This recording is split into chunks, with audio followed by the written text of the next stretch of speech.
Hello, hello. Good evening, everyone. It's 8 o'clock already. Welcome to LiCo Book Club. So we'll take a couple of minutes for the rest to come in. Let me send out the reminder for the community so that they can come in and we can all learn together. All right. Just give me a minute or so.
All right. We'll get started in 2 minutes time. All right.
Let me share this again. Good evening, everyone. Welcome, welcome.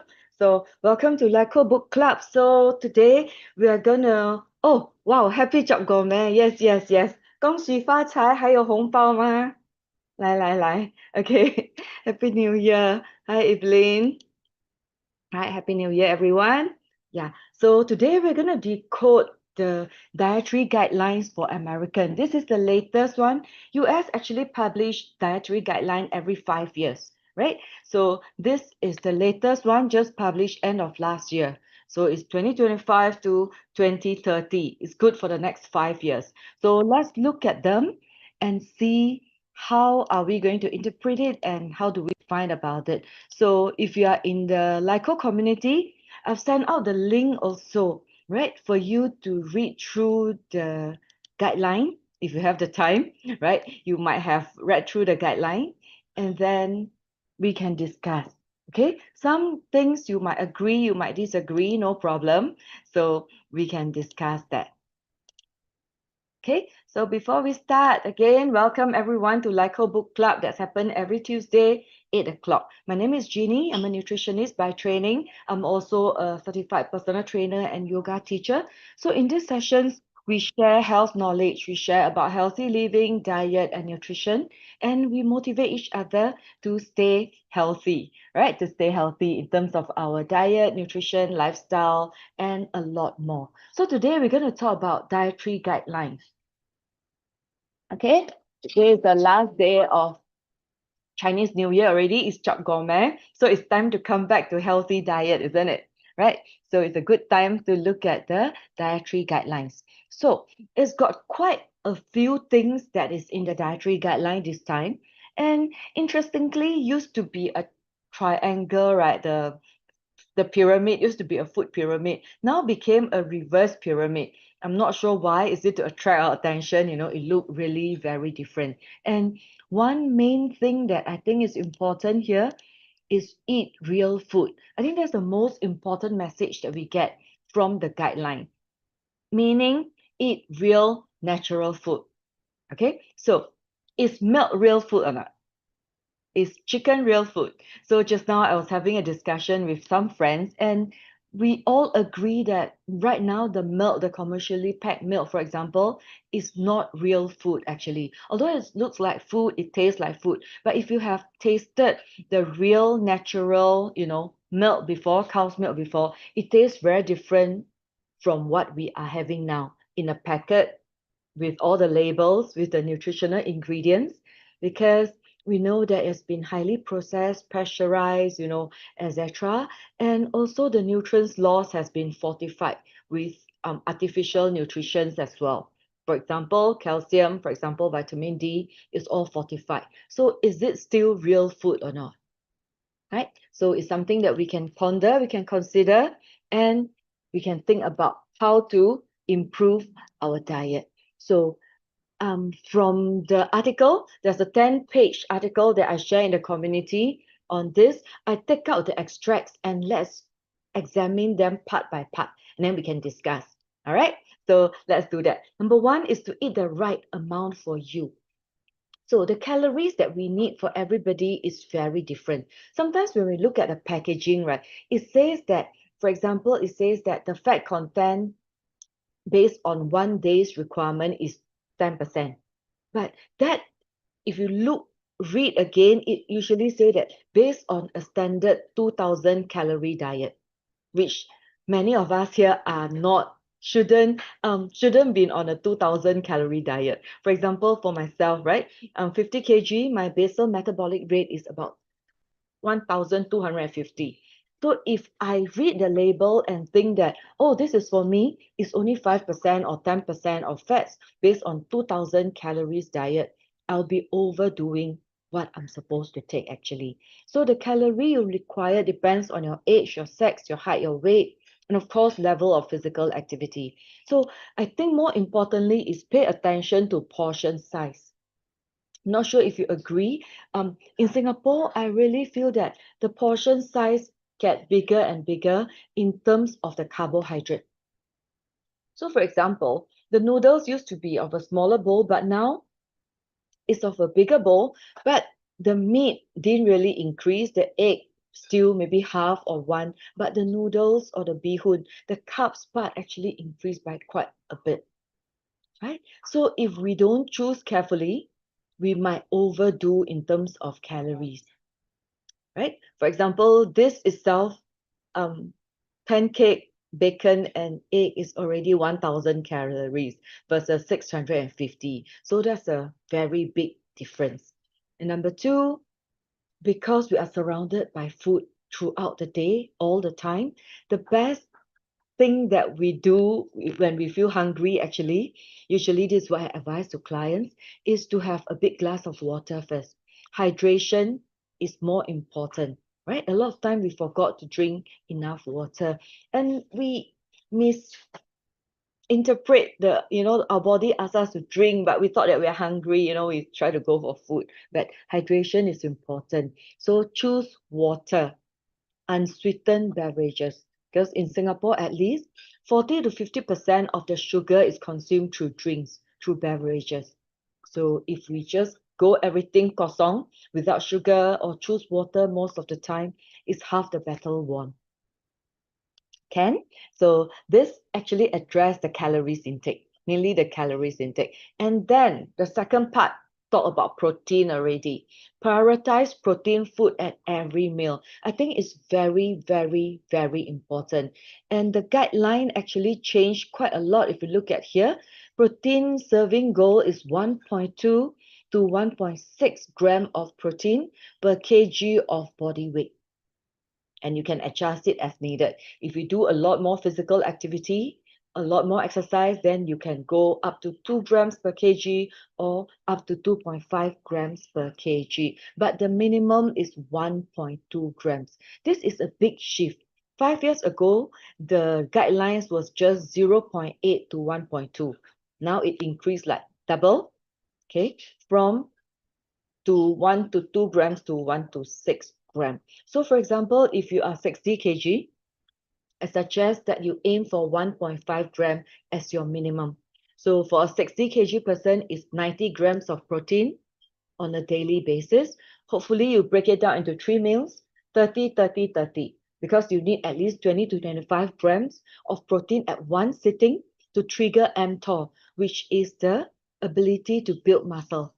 Right? The ability to build muscle mass, especially for those of us who are, for example, above 50 years old or who are under muscles who want to build more muscle mass, you need that amount of protein. And we aim high because you know that, like even for myself, I tend to aim high. I want to go for 2 grams, I'm 50 kg, I want to go for 100 gram every day. But do I meet it every day? No, some days I really can't meet, even though we have that intention in mind. So it's always to aim higher. So even if you fall short, it's okay. We are not deprive our body too much of protein, because protein is what our body cannot produce. We need to get it from food. Okay, you can choose from animal source, egg, poultry, seafood, and red meat, as well as plant-based sources, including beans, peas, lentils, legumes, nuts, seeds, and soy. Try not to do deep fry. If you can do roast, stir fry, and grill. So these are the healthier method to cook the protein. So interestingly, this is a bit of a controversial. This recommendation actually put in red meat as well, right? Which I don't really agree that red meat should be taken on a day-to-day basis. Our recommendation is usually 2 times a week should be good enough, because we know red meat, the difference between red meat and white meat is that the fats and the protein are very intertwined. For example, if you look at beef or mutton or pork, right, it's hard to take out the fat from the protein. So when we go for the protein through red meat, we will be consuming a lot of fats as well, especially saturated fats, and of course cholesterol as well. So that's what we can avoid. But when we don't have enough, how? Okay, so prioritize on your protein first. When you look at your meals, when you go for your meals, the first thing is make sure that you have at least a palm size of protein, this much. Okay, if your palm is thicker, you need more. So just palm size. Breakfast, lunch, dinner, at least palm size. Palm size will give you about 20 to 25 grams. So that's about the minimum that we should aim for. So, and some friends will ask me, breakfast is very hard. How do I eat a piece of fish for breakfast, right? Even 2 eggs is only 12 grams of protein. It's not so enough. So this is when the drinks come in as well. So you can compare the drinks. This is one of the soy drink, organic soy drinks that we find in the market. 250 ml serving is about $1 in Singapore. It gives you 160 calorie, 6.3 gram of protein, which is not bad, because 6 gram is about an egg, 6.7 gram of fat, and 6 gram of sugar. So it's about 666, quite even, and 160 calorie per serving. Whereas when I compare it with our Nutrilite all plant protein, it's also about $1.07 per serving. The serving size is a bit smaller. We use lesser water. It's only 38 calorie with 8 gram of protein, 0.5 gram of fats, and 0 sugar. All right, so you can compare. For me, instead of using the usual soy milk, which is, made of soy alone, this all plant protein is made of soy, wheat, and pea. Give me much higher protein, almost 0 fat, 0.5 grams, and no sugar. But it's low in calorie, it gives me more room to eat other food that I really enjoy without putting on too much weight. Okay, does it make sense? And not just that, when I look at this all plant protein, the PDCAS is 1, meaning 100% can be used by the body. It's very low in calorie, low in purine, so suitable for people with gout as well. A lot of people with gout, they're concerned about soy, but they should be concerned about other things, right? Like the red meat, like the wine, the liquor, etc. And it's low calorie. Plus, the isoflavones, the soy, wheat, and pea, actually help to reduce LDL. Okay, so this is what I do. And if you want to go into the nitty-gritty details, the amino acid makeup, the amino acid percentage of all plant protein is very close to the WHO recommendation of the amount of amino acid that a healthy adult needs. A healthy adult needs so much because not all the 9 essential amino acids are actually of the same amount that we need. But the percentage that Nutrilite make it is very, very close to what WHO recommend. Okay, so you can ask me if you want to know more. Okay, the next part that the dietary guideline says is consume dairy. Who likes to eat dairy? Who drink milk on a daily basis? Anyone? You can put it in a chat, right? Either you do milk. For myself, what I do is really yogurt. I do more yogurt, right? And it says that the serving goals is 3 servings per day. Again, as part of the 2000 calorie diet. Most Asians like us cannot afford a 2000 calories diet. We'll put on weight in no time. Okay, but dairy is here, right, as recommended. So it says it's an excellent source of protein, fats, vitamin, and minerals. Okay, again, a bit of controversy here. Some people agree, some people not, because we know that commercial milk has been processed. No added sugar one is still better. So don't go for low fat milk. Maybe if you want to ask me, my take is that go for full fat milk if you want, if you like milk, right? Don't go for low fat because inevitably, if you look at low fat milk, it's always replaced by sugar. Sugar is always much higher. A lot of time, the sugar is even higher than protein. So that defeats the whole purpose of taking the dairy already. Okay? And then there's these special sessions that talk about gut health. So gut health is also something new. It didn't happen, last 5 years, there's no talk about it. So this year they talk about gut health. It says your gut contains trillion of bacteria and other microorganisms called the microbiome. A healthy diet supports a well-balanced microbiome and healthy digestion. Highly processed food can disrupt this balance, while vegetables, fruits, fermented food, and high fiber food support the diverse microbiome, which is beneficial for health. So this is one portion that's been highlighted that we really want to take note of. Because especially many of our clients are Chinese, we don't take probiotic or prebiotic as part of our daily diet. Most people don't do that. When I talk to my Chinese friends about probiotic, about gut bacteria, I usually get a brand name which consists of a lot of sugar, color, and flavor, right? So you can choose from all this. These are some of the best probiotic food. Can go for yogurt, miso, sauerkraut. Of course, depends on what you like. Kefir, you can make your own kefir or kombucha. For Malay friends, they usually take tempeh. Certain cheese only, not the commercial cheese that is already in one piece flat one. That one, not much left already. But the real fermented one will give you the probiotic. Of course, natto. In the Japanese diet, we have natto and miso. Good probiotic. Korean diet, we have kimchi, right? And all that. Try to have 3 portions. This is what I would strongly suggest you to have 3 portions because research shows that for people who have 3 portions of probiotic over time, their mind are more calm. They actually feel happier as well.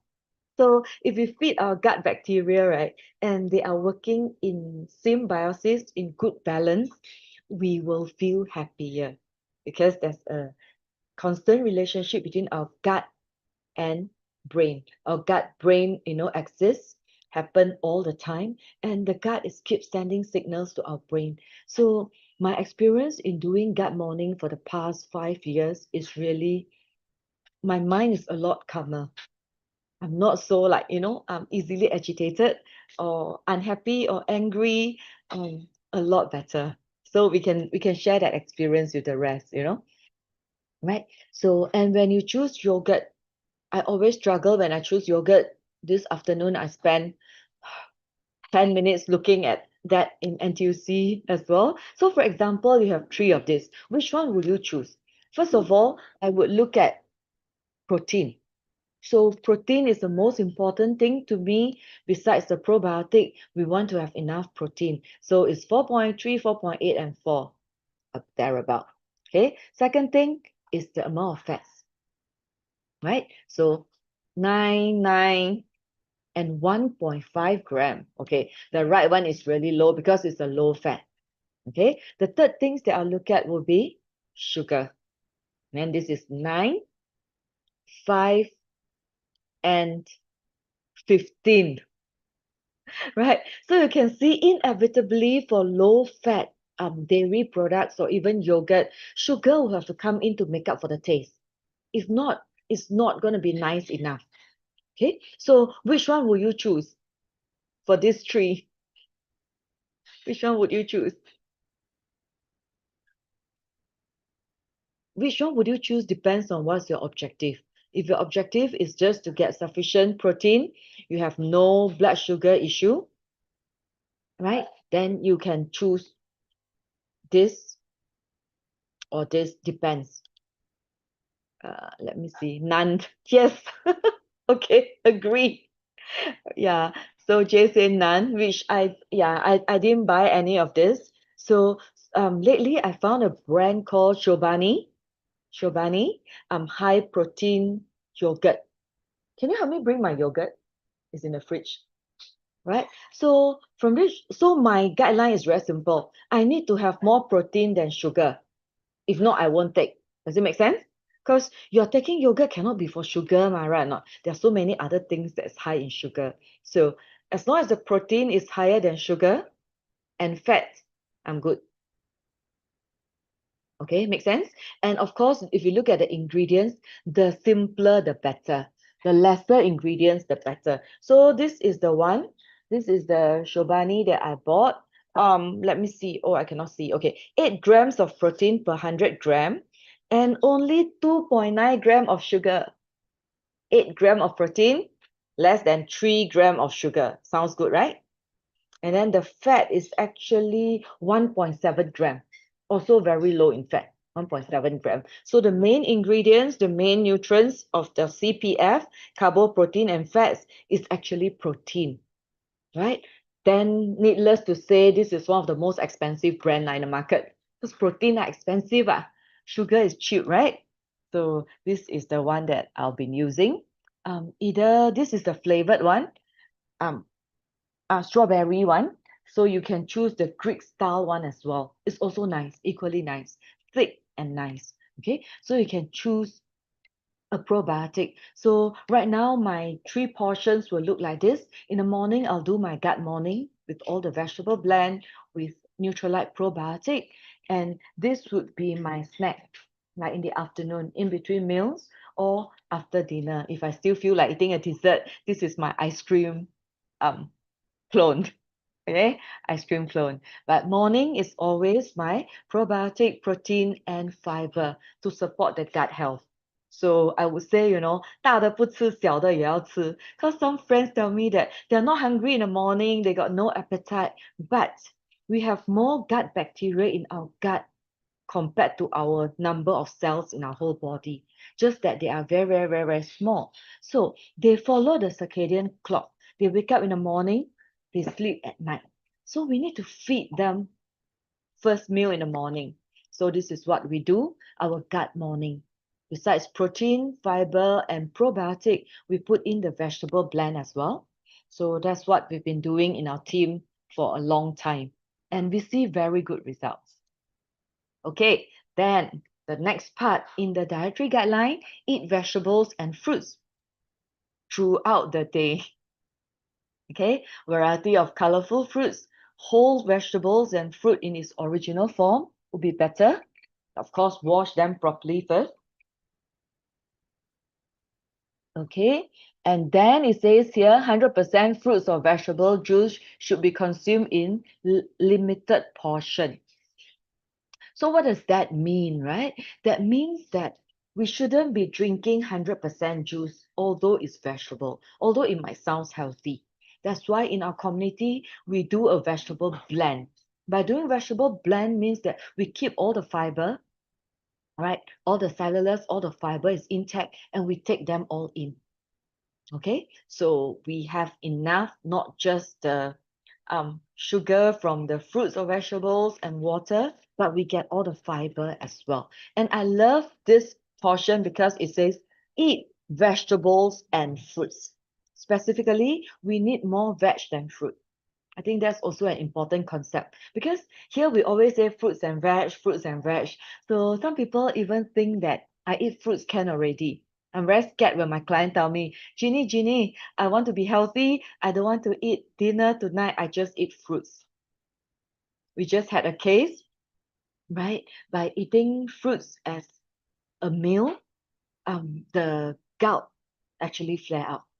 Okay, gout can flare out, blood sugar can go up as well. So don't just take fruits as one meal. Okay, so vegetables will have to come first.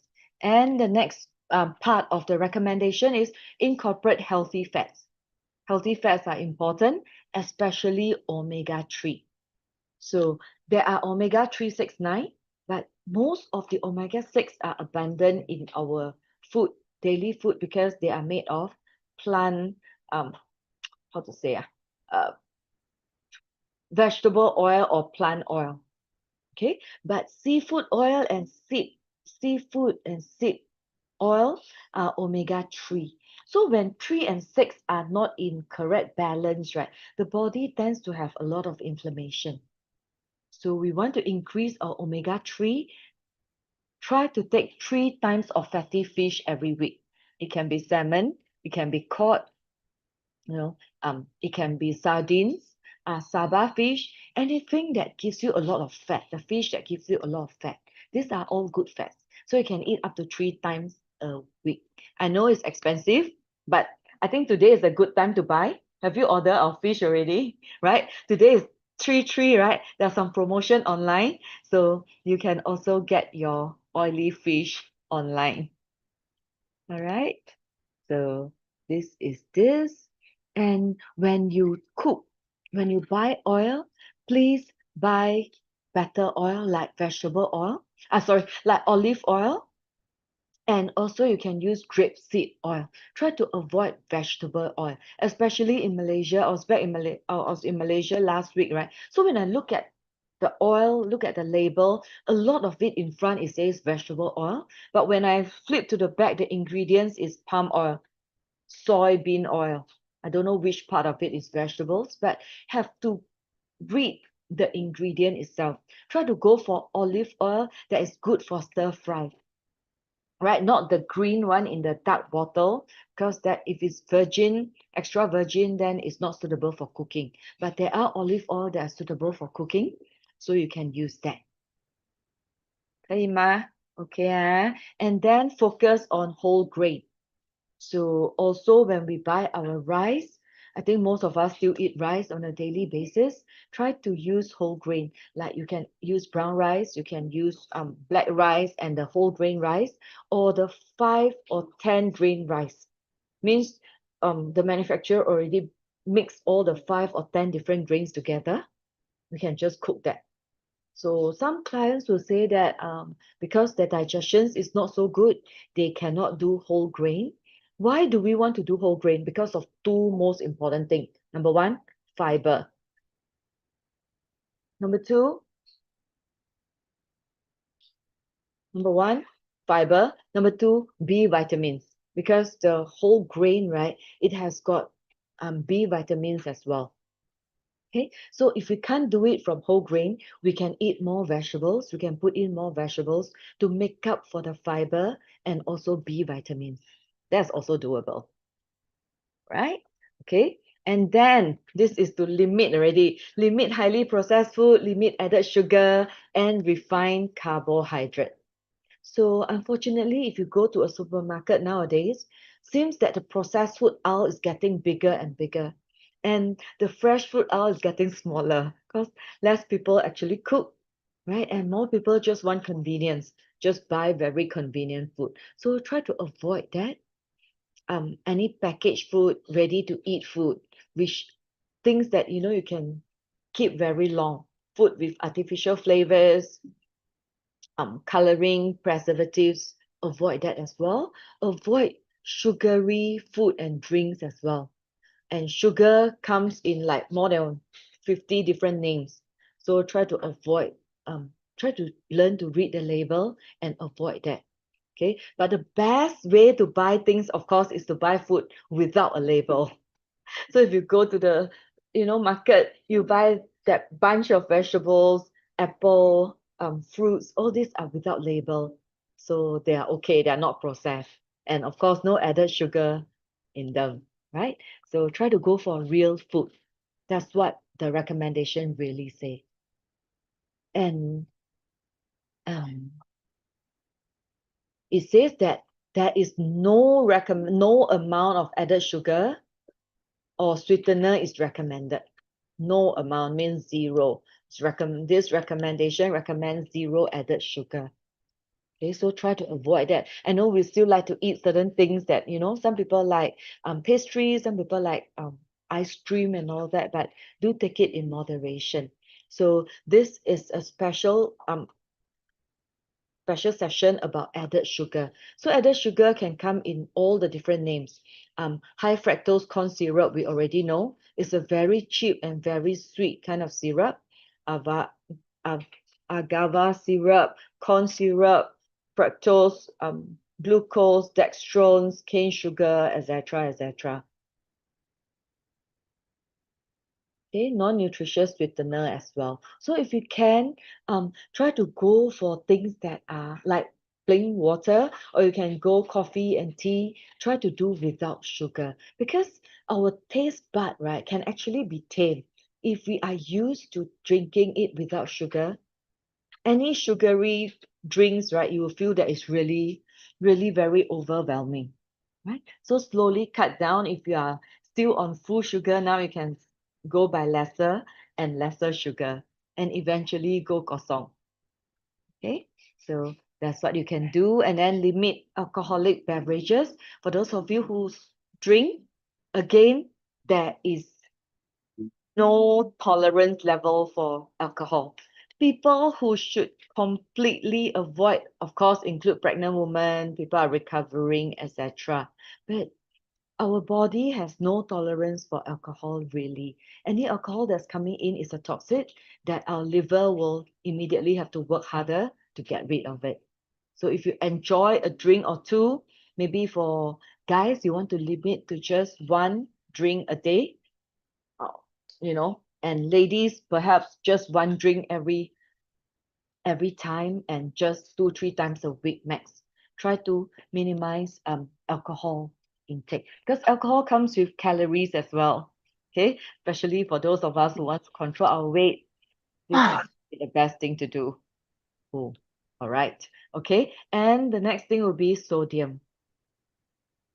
Okay, sodium is important for hydration, but most people are overdoing it because nowadays we are taking so much processed food, right? We tend to overtake in sodium. That's why high blood pressure is such a big concern, because the blood pressure is totally proportionate with the amount of sodium we take. Amount of sodium we take, right? So once you are able to bring down the amount of sodium, you can see a real reduction or lowering of your blood pressure. Okay, especially for those who want to control your blood pressure, sodium is something that you want to control. Okay, so this is still back to, so we have covered the most part of the dietary guidelines. Basically, start with having real food. Try to go for real food and then focus on protein, go for whole grain, vegetables, gut health, which is the probiotic, and try to avoid the harmful substance, for example, added sugar, preservatives, color, flavor, and alcohol as well, and limit sodium. So special call out for gut health. Because it's something new. In the last few years, we see a lot of research on gut health. Gut is linked to our brain, it's linked to our cardiovascular, linked to our metabolism, and a lot more. So this is in our community. We recommend you to go for a Mediterranean diet. Half of your plates, try to have leafy, different colors of vegetables. Go for whole grain if you need. For dinner, if you can even cut out the grains. You don't need carbs at all for dinner. You can just do more vegetables. And then fish, if fish can be most part of your diet, like 3 to 4 times a week, 4 to 5 times a week, it would be really great. Then some fruits as well, and always go for water. I think for a meal like this, for lunch and dinner, we can still try to curate. Breakfast is the most challenging one. That's why we put in our gut morning, right, with plant-based protein, which cover the important plant-based protein, probiotic, fiber, to start our day. And many of us are doing our vegetable blend as well. So the vegetable blend, 3 to 5 different colors, add on to the variety of our vegetables intake. Of course, the vitamins and the minerals as well. Okay, so this is the gut morning that we are doing now, a gut reset, 14 days. For those of you who, after Chinese New Year now, who wants to even upgrade your health and reset your body metabolism, join us for Wellness 45. We are starting in these 2 weeks. It's a 45-day program to reset your health and change your eating habit. So eating habit takes time to form. But these 45 days, we have a structured program for you, step by step, guide you on a day-to-day basis on what are the food that you should focus on, what you should avoid, and with high nutrition for the body to repair and rejuvenate. So most of our clients see a very good result. We do blood tests before and after. And after that, inevitably, our blood sugar, blood pressure, cholesterol, gout, which is the uric acid numbers, will all come down back to normal for most of our clients. So invest 45 to 60 days in your health, and this will bring you a long way. Okay, so let us know if you want to find out more. Check with the person who invited you into the webinar. We have a link for the preview of Wellness 45, which you can just watch the video. So let us know if you miss it. We shared it last week. It's actually a wellness eating plan to prevent and reduce inflammation, reduce tree high, fatigue, cancer risk, and to lose the excess weight healthily. Okay, so this is our Wellness 45 program in line with the dietary guideline as well, pretty much. And of course, if you were to join the program, walk the journey with us, at every point, you'll be redeeming yourself some gifts, attractive gifts, exciting gifts waiting for you. Knee guard, pickleball set, fitness class, professional makeup, and photography session. So make it more interesting so that we can all stay healthy together. And of course, we are throwing in free blood tests as well. Okay, health screening that you can do for free before and after, so you can really see the difference in terms of your health improvement in just 45 to 60 days. So check with the person who invited you in to learn more. This Saturday, okay, can I date you this Saturday in Singapore on the 7th of March, 5:30 p.m. We're going to have our strength clinic for beginners. This is a step-by-step coach to teach you the right posture of doing strength training. Because we know how important is strength training to build enough muscles, not to lose muscle mass, but you want to make sure that you don't injure yourself. You want to do it correctly, to avoid not just injury, but to get the best result out of what you do. You don't want to, do it the wrong way so that you don't optimize your result. So join us for this 1 hour session 5:30 to 6:30 is just 1 hour. It's $10 per person. But if you are in our Wellness 45 program, this session is free for you. So let the person who invited you in here know, come and join us this Saturday. Okay, and then 21st of March is our LiCo Fun Walk. So our community know that every month we bring friends to walk different parts of Singapore to, see the nature, to explore, to have fun together, to meet friends. So this time we are going to Labrador Nature and Coastal Walk. All right, so 21st of March, mark your calendar. You can take a screenshot and register through our Telegram group. We have a LiCo Fun Walk Telegram group. Join us. Okay, explore Singapore together. And in April, you'll be having a talk by our very own pharmacist, Hui Ying, on cholesterol. And Liz will also be sharing with us on cooking methods and health. She cooks a lot and she'll be able to share how does different cooking methods, right, affect your food, nutrients, and affect your health. Okay, and of course, by mid-April and onwards, we won't be doing book club on Tuesday already because we'll be doing our health coach program on Tuesday. Every Tuesday for 8 weeks, check with us. If you want to join us, 2 hours each, and this is a certificate program. You get a certificate once you complete the 8 weeks of program and also completed your case study, right? Be the health coach for your loved ones, for yourself, better take care of yourselves and your family members as well. Okay, so again, check with us. This is our 4th run, and our last run, we have more than 100 participants in Mandarin last year. And now this is the English sessions. Okay, that should be all that I have for today about decoding the US dietary guidelines. Any questions? Let me see. Anyone have any questions? Let's put it in the chat. Or what do you think of this guideline actually? Do you agree or disagree with some of the items? Come share with us. Slide on cholesterol talk. Okay. Yeah. Ellen asked me to show the slides on cholesterol talk again. So let me do that.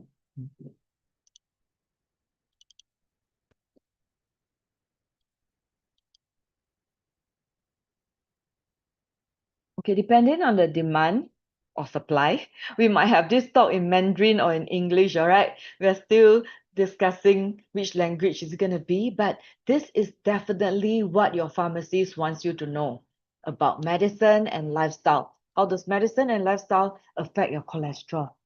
So this is an important and a very interesting program, interesting session by our own pharmacist, registered pharmacist Hui Kim. All right. Any other questions? If not, then, I really hope to see you this Saturday. Do join us for our LiCo Strength Clinic. Or for those of you online, for those of you in Malaysia, I'll see you again next week, same time for LiCo Book Club. All right? Thank you very much, anyone. Hey, Jules here. Hi, Jules. All right. Thank you. Thank you very much. Bye-bye. Happy Chop Gourmet. Have a great horse year ahead. Thanks, Hui Ying. Thank you.